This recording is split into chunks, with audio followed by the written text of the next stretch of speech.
Most relationships don't end because of cheating. They end because of small daily habits the couples think are harmless. Stay with us on this episode. We're going to be talking about those silent relationship killers that nobody talks about.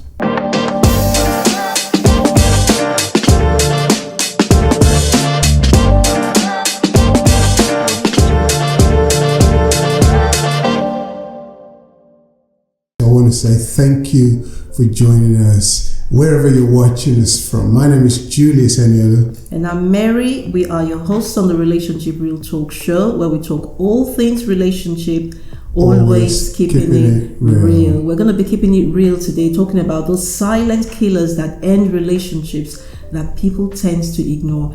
Before we carry on, hit that subscribe button. You don't want to ever miss an episode of the Relationship Real Talk. Hit the button so you can be notified when new episodes drop. So you touched on a very sensitive topic there, silent killers. Things that are not very obvious, but it might end up ruining what could have been a great relationship. We got 5 things that we're going to be discussing tonight, so sit tight. The first one I want to talk about is poor personal hygiene. Wow. And untidiness. Now, a lot of people don't think about it, but poor personal hygiene can be so off-putting.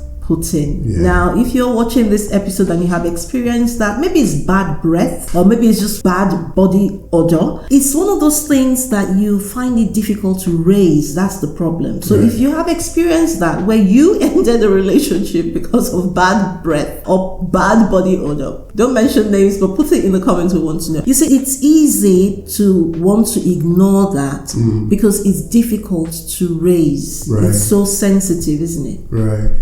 You know, I guess the question is, how do you avoid that? You know, just take care of the little things. The Bible talks about little foxes, you know, they're little things, but they can end up to be massive things. Take care of yourself, basically, you know, put an aftershave. But some people don't know. I really think some people don't know that they have body odor. So maybe just as a matter of course, just use aftershave or deodorant or perfume. Well, I acknowledge the fact that some people just have a little bit of a smell, like a body smell naturally, you know, but even those people who don't naturally have it, all it takes is a little bit of perspiration and there is a stink that goes with it. That's true. You know, so like you said, just as a matter of duty, if you're going to go see somebody or if you're going to go out of the door, just splash something on. It doesn't have to be expensive, but something that masks their body odor. Absolutely. So if you make that a habit, then it becomes easier to avoid that. So make it a habit. As for the bad breath, have mint.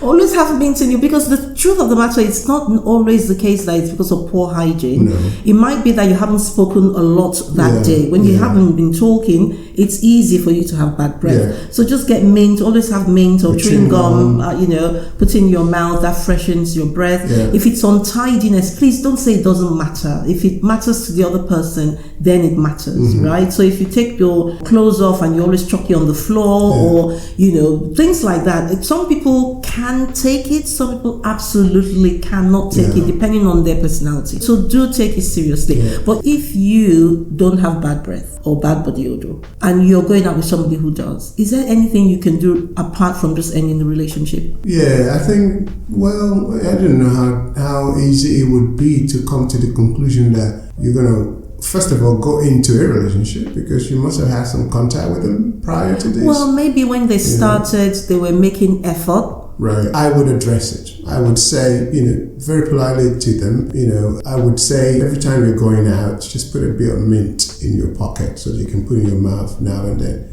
Oh, does my mouth stink? Oh, no, not that bad. But yes, you know, sometimes it happens to all of us. So don't make it a big issue. You know, just lightly. I think if you add that to say, not that it's not, but you know how it is when you haven't been speaking for a long time, one can have body odor. And you can just say, I know certainly with me it happens. Then that way you kind of diffuse it, and they don't feel like you're picking on them. So that's a good way. If you make it general and you include yourself in it, say it happens to me too.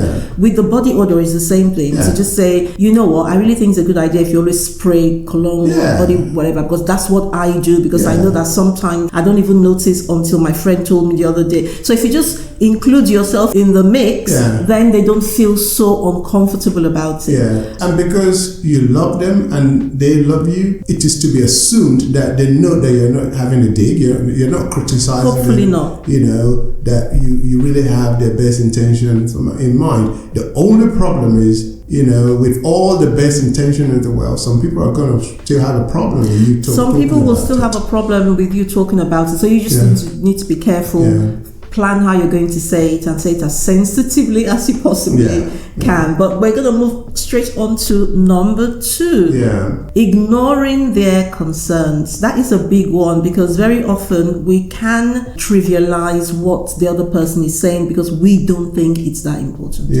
And again, this is something that happens to all of us. So it's a skill that one has to learn, you know, to be able to listen to the other person, you know. As we've said repeatedly on this platform, if it matters to them, then it's worth considering for yourself. So that it's a people skill that you will not only need in this relationship or in any relationship that you go into. You know, if they say it's important to them, make it important to you. Nobody wants to feel undermined. Nobody wants to feel like they're not important. Everybody wants to feel understood. Everybody wants to feel heard. You know, this idea of being heard is so important. Even young people, young adults, when you speak to young adults, very often they'll say, oh, my mom doesn't listen, or my dad doesn't listen, right? So people want to be seen, people want to be heard. And so if somebody is speaking and telling you something that they consider to be really important, and you trivialize it and say, oh, there you go again, or oh, that is so petty, or all of these things, it's only a matter of time they're going to be like, I'm out of here because I'm not important to you. It's not only when I speak. You know, in a relationship, make the other person matter, make them count. So you're planning whatever it is you're planning. It could even be you're going to see a friend, and you just say to them, oh, we're going to see so next Wednesday. Oh, you didn't tell me. Oh, I forgot. Fine, I take it. Then next month, oh, we're doing something. I forgot. Okay. Then I really don't matter in this relationship, you know, or whatever decision you want to make. Get the other person's input as well. Make them feel important because they are important. Yes, absolutely. Another one is constant nagging. You know what the Bible says? Drip, drip, drip, drip, drip. You know, sometimes my laptop does it, isn't it? My laptop, when an email arrives, it makes this noise. It's so irritating because at night when we're trying to sleep, we can hear the thing going ping, ping, ping, ping. And you're like, what on earth is that? You know, sometimes it probably wouldn't matter, but nobody really wants a disturbance to their peace of mind. And I think that's a vivid picture. That's scripture verse you were alluding to. That's a vivid picture it paints. You know, it says it's better to live with a dripping roof than with a nagging wife, because it seems inconsequential. It's just a little drip. It's not a flood. You know, it's just a little drip, drip, drip. But drip, drip, drip. It can be so annoying. But I will say as well, it's difficult to live with a nagging husband, because husbands can nag. It's not just wives. But I think the truth though is the people that are nagging, they wouldn't say they're nagging. They would say, I want us to get to the root of it. I want us to talk about it. But also, it is possible that the other person has not been listening. So it could be following on from the last point we're talking about, where somebody has been saying something and you're not listening. It could then become nagging because the person feels like, I want to be heard. I want to be heard. You're not listening. And they could then repeat, and it then becomes nagging. So, nobody likes to be nagged, but also somebody's saying something to you, listen to it. So we talked about untidiness, for instance. That's a typical one. So you come in from work, the first thing you do is you take off your shoes and you put it on the couch. Maybe not that bad. Maybe not that bad. You know. But you live in somewhere where somebody's going to stumble over it, or in the living room and it makes the living room untidy, and your wife says, honey, don't leave your shoes Well, here. what do you mean your wife? It could be your husband. Well, no. This one is usually the men. Well, you were bolder than I. Audience, please help us out here. Who normally leaves their clothes, their shoes, their tie, their socks in places that it shouldn't be? Every example you give is men specific. It's men though. It's men. So you say it and then the guy goes, oh, okay. But tomorrow they do it, the day after they do it, and then the next thing he goes, you're nagging. To solve the problem, yes, don't nag. Give them time to adjust. Don't say every day, every hour. But on the other hand, if somebody's saying something to you, it's important to them. Listen. Absolutely. Yeah. So don't forget, we're talking about 5 silent killers to relationships. These are things that if you ignore at your own peril. Do you have any? Can you think of any that we haven't addressed? We would love to hear from you. Are there things that your partner kept saying to you, oh, that is such a small thing, you're being petty, and at the end of the day, it ended up costing your relationship? We would love to hear from you. But number 4 for us will be keeping score. Keeping score. Me, I don't know. I want to say that it's natural when somebody hurt you, that you want to hurt them back. Not for me. Well, no. You're talking about the advanced you. You're talking about the developed you. It's a natural... Somebody, I see what you mean. It's a natural instinct. It's a natural instinct that somebody smacks you or slaps you, you smack them back.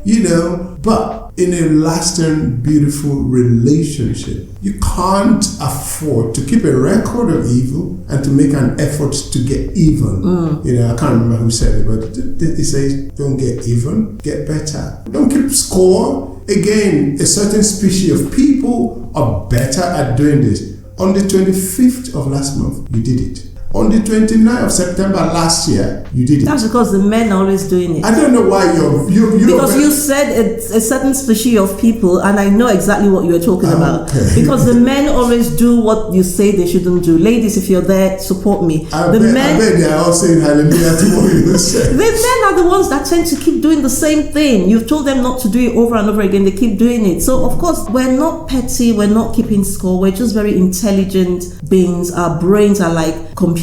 We just store unnecessary things. We just retain information and we want to give you all the details. I don't think anyone enjoys being scolded and being treated like you're listening to your mom, because that's what it would come down to. You didn't marry your mom, you married a partner. You're going back to nagging. We're on keeping score. You're going back to nagging. Because you took me there. But yes, in any relationship, you've got to let go. Yes. I say that very carefully. You can't always let go. When I say you can't always let go, I don't mean get even. You may have to talk about it. Absolutely. But once you've talked about it, you've got to let it go. Yeah. Don't keep a record of evil, because pure and true love doesn't. Yeah, because avoiding conflict of itself can become a problem. So deal with it. But keeping score is certainly not advocated. Actually, in our book, 30 Ways to Divorce-Proof Your Marriage, there is a chapter that we dedicate to this, starting afresh every day. Every day. We would not be married today if we kept score. Well, if you're going to stay in a lasting relationship, 30 years, that's 30 years is a long time. You're going to force yourself to forget and forgive. You have to forgive. Because life is too short to be miserable. Because if you don't forget and forgive, you're not going to be happy. And you don't want to be in a relationship where you're not happy. So I know it's easier to forgive than it is to forget. But you just going to have to work at it. Yes, so don't keep score. Instead, talk about it, discuss it, get it out in the open, deal with it, move on. And the final one we want to talk about today is distractions, especially technological distractions. I mean, isn't it sad that it is actually becoming a medical phenomenon? It is actually becoming a thing. Just recently, this month, this is February 2026, a woman is currently in court taking Instagram and YouTube to court because she's become addicted to social media, and give it time, it's going to become a thing, a real thing. It's a thing already. No, what I mean is going to become a medical and a legal thing. It's just, it's a matter of time.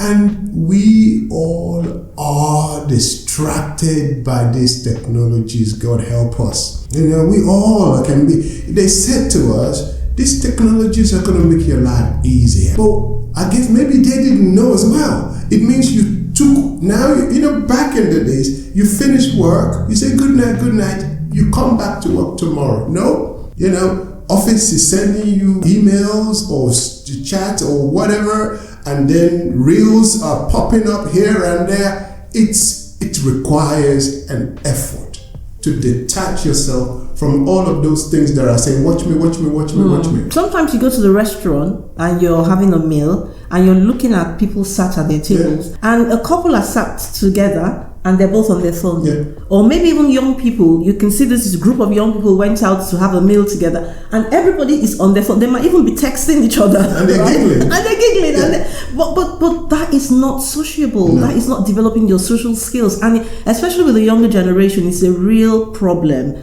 This idea of having social skills. To pick up the phone and talk to somebody at work is a problem. They would rather text. Right? And it's damaging. To cut those long story short, it's damaging. So how do you deal with it though? You have to fast yourself. When I say fast yourself, like during Ramadan, the Muslims fast, during Lent, the Christians fast, and any other fast in between. You have to fast yourself from social media. You have to say, when I am with my partner, my phone becomes secondary. It's hard.